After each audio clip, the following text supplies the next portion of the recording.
ఇదే వంశీని అరెస్ట్ చేసేటప్పుడు సిఐ అన్నాడట, నేను 1.5 సంవత్సరంలో రిటైర్ అయిపోతాను అని చెప్పి. రిటైర్ అయిపోయినా కూడా, సప్త సముద్రాల అవతల ఉన్నా కూడా మొత్తం అందరినీ కూడా పిలిపిస్తామని చెప్పి కూడా ఈ సందర్భంగా చెప్తా ఉన్నా.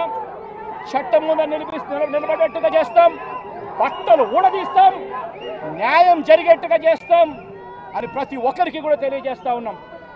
ఈ మాదిరిగా అన్యాయం చేయడం మొదలు పెడితే మాత్రం ఖచ్చితంగా ప్రజలు, దేవుడు ఇద్దరు కూడా వీళ్ళను శిక్షించే కార్యక్రమం ఖచ్చితంగా జరుగుతుందని చెప్పి సందర్భంగా మరొక్కసారి వీళ్ళందరికీ కూడా చెప్తా ఉన్నాం. అన్యాయంలో భాగస్వాములు కావద్దండి.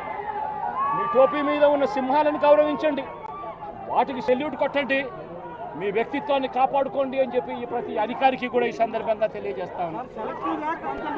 సెలెక్టివ్గా కొంతమంది లీడర్స్ని టార్గెట్ చేసి అరెస్ట్ చేస్తూ ఉన్నారు. దాన్ని ఎట్లా చూస్తారు? మన పేరుని కానీ ఇవాళ వంశీ, ఇటీవల కొంతమంది అరెస్ట్, నంది సురేష్, ఇట్లా దాన్ని ఎలా చూడాలి? ప్రజాస్వామ్యం కూలిపోతా ఉంది అని చెప్పడానికి ఇవన్నీ నిదర్శనాలు. ప్రతి కేసు ఇల్లీగల్ కేసే.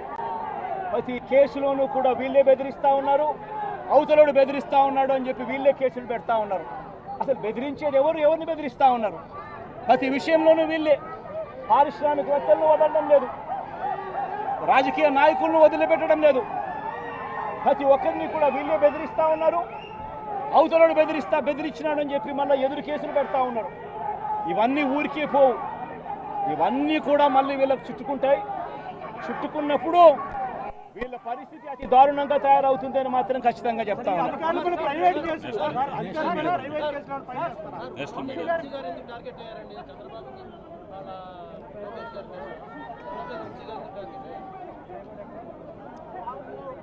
వంశీని ఎందుకు టార్గెట్ చేస్తూ ఉన్నారు అనేది చంద్రబాబు నాయుడు గారికి వంశీని చూస్తే తన సామాజిక వర్గం నుంచి ఒక వ్యక్తి ఎదుగుతున్నాడు, చంద్రబాబు నాయుడు గారి కన్నా గ్లామరస్గా ఉన్నాడు, లోకేష్ గారి కన్నా గ్లామరస్గా ఉన్నాడు, ఒక మనిషి ఎదుగుతున్నాడు అని అంటే తట్టుకోలేడు తన సామాజిక వర్గంలోనే. అందుకనే కొడాలి నాని చూసినా ఆ మనిషికి జీర్ణించుకోలేని ఆక్రోశము, వంశీని చూసినా కూడా జీర్ణించుకోలేని ఆక్రోశము. ఎందుకంటే చంద్రబాబు నాయుడు గారి కన్నా చక్కగా ఉంటారు కాబట్టి వీళ్ళిద్దరు. అవినాష్ కూడా పాపం ఎప్పుడో ఒకసారి టార్గెట్ అవుతాడు, ఎందుకంటే లోకేష్ కన్నా చక్కగా ఉన్నాడు కాబట్టి. ఇది చంద్రబాబు నాయుడు గారి మనస్తత్వం. ఆయన కొడుకు ఆ సామాజిక వర్గంలో వాళ్ళు మాత్రమే లీడర్లు. వాళ్ళకి ఎవరైనా పొరపాటున వాళ్ళకు అనుకూలంగా లేకపోతే సామాజిక వర్గం నుంచి వాళ్ళని వెలేయడము. ఇది చంద్రబాబు నాయుడు గారు, రామోజీరావు, ఆంధ్రజ్యోతి రాధాకృష్ణ, TV5 వీళ్ళు ముగ్గురు. నిజంగా ఇది ఒక మాఫియా రాజ్యం. చంద్రబాబు నాయుడు అనే వ్యక్తిని ముఖ్యమంత్రిగా చేయడం కోసం, చంద్రబాబు నాయుడు అనే వ్యక్తికి ఓట్లు వేయించడం కోసం ఒక మాఫియా సామ్రాజ్యం వీళ్ళంతా.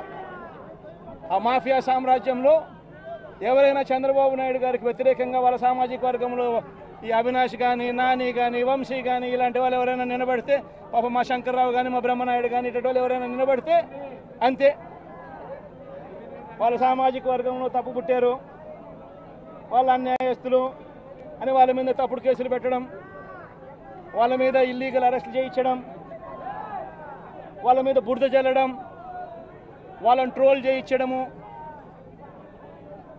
ఇవన్నీ కూడా చంద్రబాబు నాయుడు గారి నైజం, అండ్ ఆర్డర్ను ఏ స్థాయిలో ఉంది అని చెప్పడానికి ఇది ఒక పెద్ద నిదర్శనం.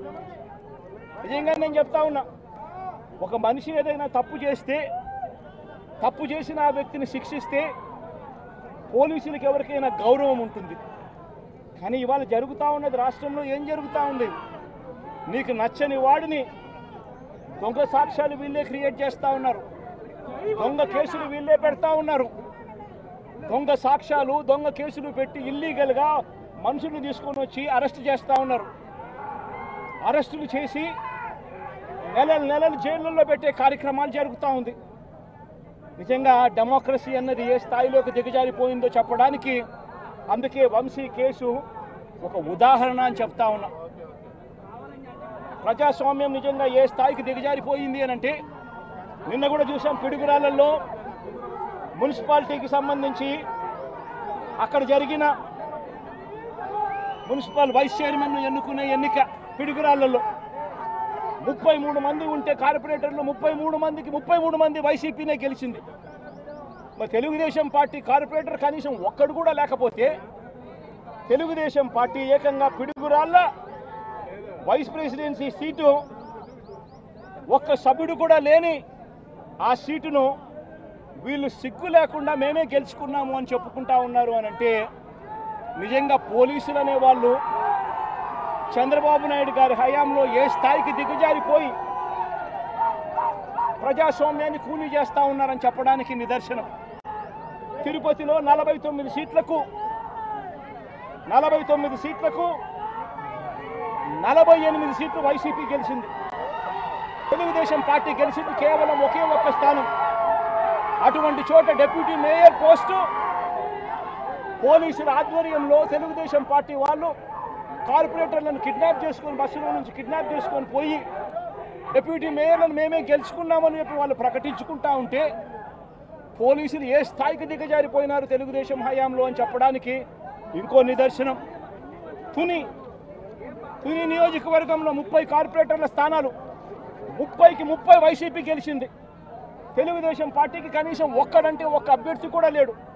మళ్ళీ అలాంటి చోట ఎన్నికలు జరిగితే అలాంటి చోట వైస్ ప్రెసిడెన్సీని వైస్ని ఎన్నుకునే వైస్ చైర్మన్ ఎన్నుకునే ఎన్నిక జరిగితే వైసీపీకి ఎలాగో వైసీపీ వాళ్ళను దౌర్జన్యం చేసి తీసుకునే పరిస్థితి లేకపోయేసరికి తెలుగుదేశం పార్టీ వాళ్ళు ఎన్నికనే పోస్ట్ పోన్ చేశారు. అంటే వీళ్ళకి అనుకూలమైన వాతావరణం వచ్చేదాకా ఎన్నికలు జరపరు. కోర్టు పర్యవేక్షణలో ఉన్న కేసులకు సంబంధించిన పరిస్థితులు ఇవి. పాలకొండలో కూడా అంతే. వైసీపీకి అందులో 17 ఉంటే తెలుగుదేశం పార్టీకి కేవలం 3. మళ్ళీ అక్కడ వైస్ ప్రెసిడెన్సీ అన్నది వైసీపీకి రావాలన్నా తెలుగుదేశం పార్టీకి రావాలన్నా కానీ వీళ్ళకి అనుకూలత వచ్చేదాకా పోస్ట్పోన్మెంట్లు. ఇలా ప్రతి సందర్భంలోనూ కూడా డెమోక్రసీని కూనీ చేస్తూ ఉన్నారు. పోలీసులను వీళ్ళు ఇష్టానుసారంగా వాడుకుంటా ఉన్నారు. నేను ఇవాళ ఒకటే చెప్తా ఉన్నా, ప్రతి పోలీసు వ్యక్తికి కూడా చెప్తా ఉన్నా, మీ టోపీ మీద ఉన్న 3 సింహాలకు కనిపించే ఆ సింహాలకు సెల్యూట్ కొట్టడం మొదలుపెట్టండి. తెలుగుదేశం పార్టీ నాయకులకు సెల్యూట్ కొట్టడం మొదలుపెట్టి వీళ్ళు చెప్పినట్టుగా చేయడం మొదలుపెట్టి అన్యాయాలు చేయడం మొదలు పెడితే మాత్రం ఎల్లకాలము తెలుగుదేశం పార్టీ ప్రభుత్వమే ఉండదు అని చెప్పి ఇవాళ ప్రతి అధికారికి కూడా నేను తెలియజేస్తా ఉన్నా.